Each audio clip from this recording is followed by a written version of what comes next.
Welcome to this explainer. Before we dive into the history today, I want you to just picture something with me for a second. Imagine an ancient Egyptian library interior, right? It's burning at night. You're looking at these towering shelves of papyrus scrolls, completely engulfed in fire.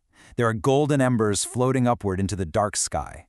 The whole space is bathed in this dramatic, haunting orange and red light. It's like a wide, cinematic shot, marble columns, scholars frantically fleeing in the background. It is a stunning, deeply tragic image of destruction. But what exactly was burning in that fire?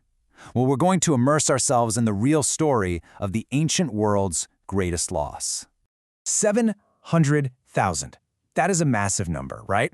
At its absolute peak, this singular institution held up to 700,000 papyrus scrolls.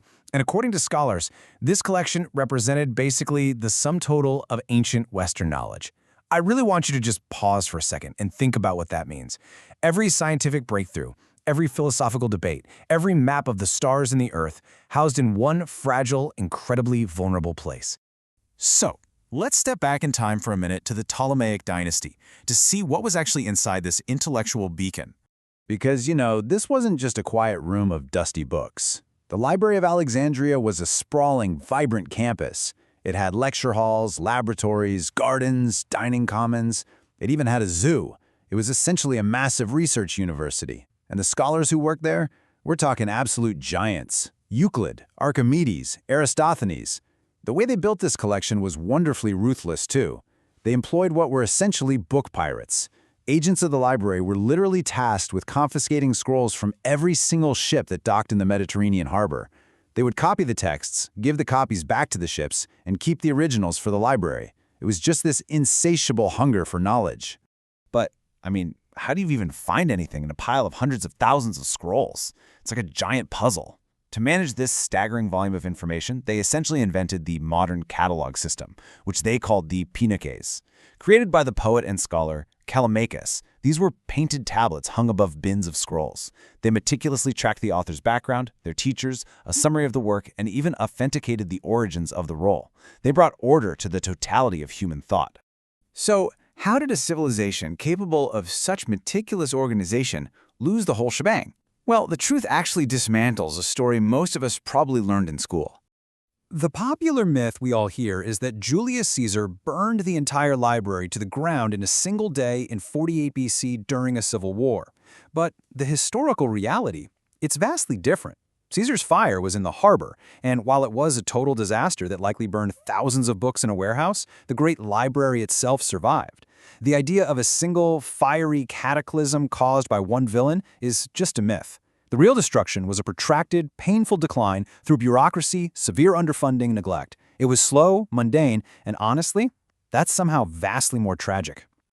The erasure of human knowledge wasn't a sudden explosion. It was death by 1,000 cuts. It begins with Caesar's harbor fire in 48 BC, but look at the centuries that follow. In 272 CE, Emperor Aurelian destroyed the quarter of the city where the main library was located during an attack.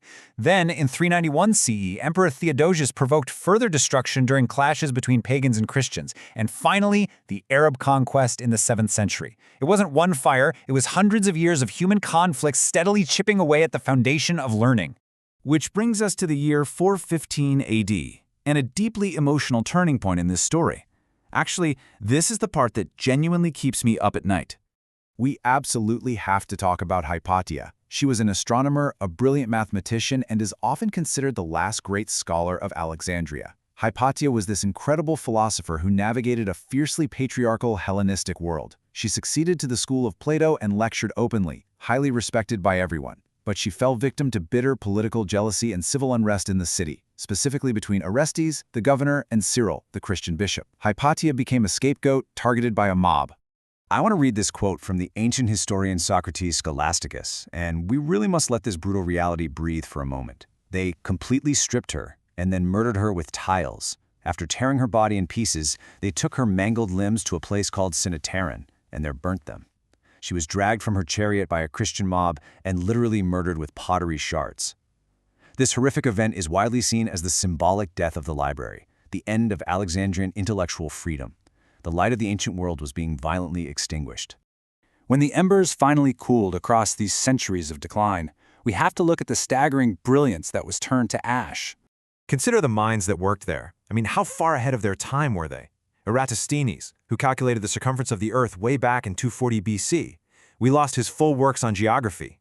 Archimedes, who we know for displacement, but whose sources show actually developed methods of integral calculus over 2 millennia ago. We lost Hero of Alexandria's advanced steam engine designs. That's an innovation crafted 2,000 years before the Industrial Revolution. We lost early heliocentric models of the solar system. We lost foundational medical texts that could have accelerated human health and medicine by centuries. But history is rarely just a straight line downward. Even as the main library crumbled, there was a glimmer of hope. A secondary sanctuary actually survived longer. Known as the Daughter Library, it was housed in the Serapeum, which was this incredible temple complex located on a raised platform. The Serapeum housed a vital portion of the collection and survived those initial waves of destruction, standing as a final monumental bastion of ancient wisdom in the city. But tragically, even this remnant could not survive the changing world, bringing us to the final chapter. In the 640s AD, during the Arab conquest of Egypt by General Amr ibn al-As, the remaining scrolls faced their final test. Consider this infamous order attributed to Caliph Omar regarding the books. If the books agree with the Quran, they are unnecessary. If they disagree, they are dangerous. Burn them. Now, it's absolutely crucial to note that historians heavily debate whether this exact quote is real, as it appeared in accounts written centuries later. But the tragic reality remains that the surviving scrolls did disappear. Ancient sources claim they were used as fuel to heat the city's bathhouses for 6 long months. And that brings us to a final haunting question. What would the world look like today if this ancient knowledge was never erased? Would the Industrial Revolution have happened 1,000 years earlier? We will never truly know. Some historians wonder, though, what if a portion of the scrolls were smuggled out? What if they were preserved in monasteries across the Middle East and Europe? The Dead Sea Scrolls showed us that ancient texts can survive for millennia in the right conditions.